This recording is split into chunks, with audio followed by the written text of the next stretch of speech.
Hi everyone, this is Anuradha Gupta, also known as Ideas by Anu. I am a second year BSc Research Honours Biotechnology student in India, and today we're going to talk about if the university you have applied to or been accepted into is the right fit for a biotechnology career.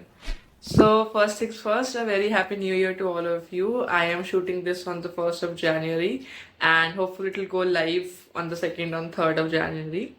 And this is my first long form video, so please be a little nice in the comments and let's begin. Okay, so first and foremost, the first source that you can check out is the site of the university. So go to the university site. Most probably you will have a facilities or infrastructure or lab tab on there. Go and click on there and check the lab facilities you have. If you are doing a BSc, that is a research degree, or even a biotech BTech degree, that is a Bachelor of Technology degree, you will need proper wet lab access and proper wet lab supplies to be able to perfect your skills.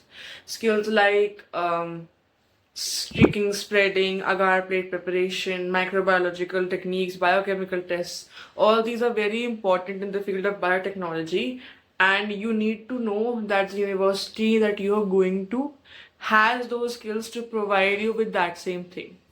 The second thing that you can tap into is the alumni network. So what you can do is either create a profile on LinkedIn or find alumni from the university on Instagram. Usually the placement banners or the placement posts on the university's Instagram can lead you to the alumni. Now, the reason I'm saying to talk to alumni first rather than the direct seniors is because the alumni have gone through the entire process of studying through that university. So they have seen everything from the first year to the second to the placements to the every kind of opportunity that they could have provided for them. They have been through all the stages. Hence, because of that, they have a better perspective on why the university is a good fit or not. And also, most of the times, the alumni they have passed out and stepped into the real world. Hence, they also have a perspective in terms of comparison and can give you a better perspective and a better opinion on why or if a university is a good fit. Just also remember that always be sure to ask about lab facilities and stuff like that, because if you do not have practical lab experience, your biotechnological career can easily suffer. So the third resource through which you can check out if a university is good for biotechnological study and research is if they have an ambassador program. So this is basically it depends on the university if they have an ambassador program.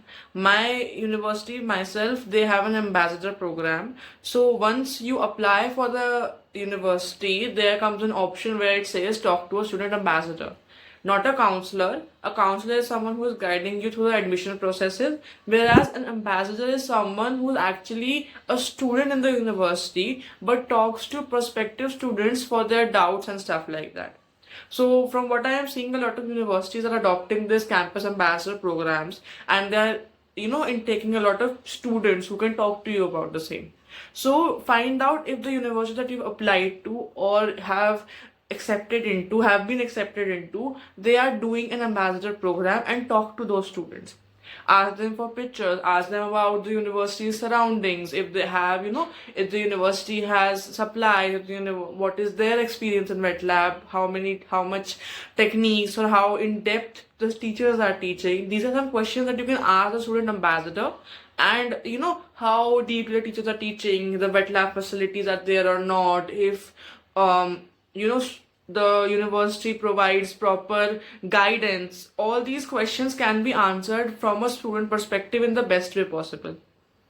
So hence, do check out these campus ambassador programs, and usually they come up after you apply, like once you have filled the application for the university. If not, do search up on their site or their website with the ambassador program, and you will be able to find if they're active in a program like that. The fourth resource or the fourth network that you can tap into to find out about a university is the faculty. What you can do is you can search up the names of the faculty. Usually it's given on the website under the name faculty only. And under that you can find the deans or the head of schools or the head of departments for your particular department. For example, if you're going into the biotechnology department, then find out who's the head, who is the faculty, how many senior teachers are there. Once you find them out, search them on LinkedIn. If there are teachers involved in active research, which usually biotechnology teachers are, so it's a very good sign. That means the university is providing enough infra and enough supplies for a teacher themselves, or for example, basically they are a researcher. So researchers themselves to continue or conduct their research. Now, what may be a red flag is that a university um, professor is actually conducting research somewhere else and is constantly conducting research somewhere else. Of course, if a university professor in India gets a chance to conduct research abroad, they will take that chance, no doubt. But if a teacher does not do any kind of research in their own university or does not post about their students writing their research, then this may be a small, or rather a red flag, that there are not enough facilities or enough supplies in the university itself. I cannot guarantee it, but I feel like that is one thing to look out for. You can always reach out to that individual who is not conducting research in the university and talk to them over LinkedIn. Connect with them, DM them, talk to them, tell it very straightforwardly that you are someone who's looking to come into the university and would want to know more about from a teacher's perspective. And this way you can continue the conversation and get to know the root cause. But yes, stalking faculty on LinkedIn is a very good way to find out if a university is good enough or not. So the fifth and the last point I have for you all is to check out other facilities than the wet lab. So for example, wet lab is the place where you do sticking, spreading, and laminar stuff and autoclave and all those equipment which can be used by you and most probably will be used by you during your first year, first couple of years as there. And then there are techniques such as SEM, TEM, HPTLC, HPLC, GC. All these techniques require huge instruments, or like rather huge contraceptions that need to be put up in a certain place and can be used there only. Spectrophotometry, fluorometry, all these are such techniques which require big instruments, like with multiple parts, where like there's one injector, then there's one graph maker, then there's one computer. Like I'm just spitballing here, but they require all these different parts of a big machinery, and hence they can only be one or a couple of them throughout the university. So find out if those things are present there or not. Mostly if they have built a lab with all these, facilities, they will advertise it on their website. If not, talk to the faculty, the alumni and the students if they provide such techniques or not. Because these techniques are some key techniques which you will be studying in your future biotechnology career. For example, I just got finished with my third semester. I had GC, which is gas chromatography, HPLC, HPTLC, TLC, spectrophotometry, spectrofluorometry, all these. And we had demonstrations of these. Now, of course, these are very, expensive instrument. These can't be run again and again and again, but they need to be able to demonstrate to you in real time exactly how these instruments work. So make sure that there are instruments, which these instruments I mean are present in the university and actively used by the departments for demonstrations.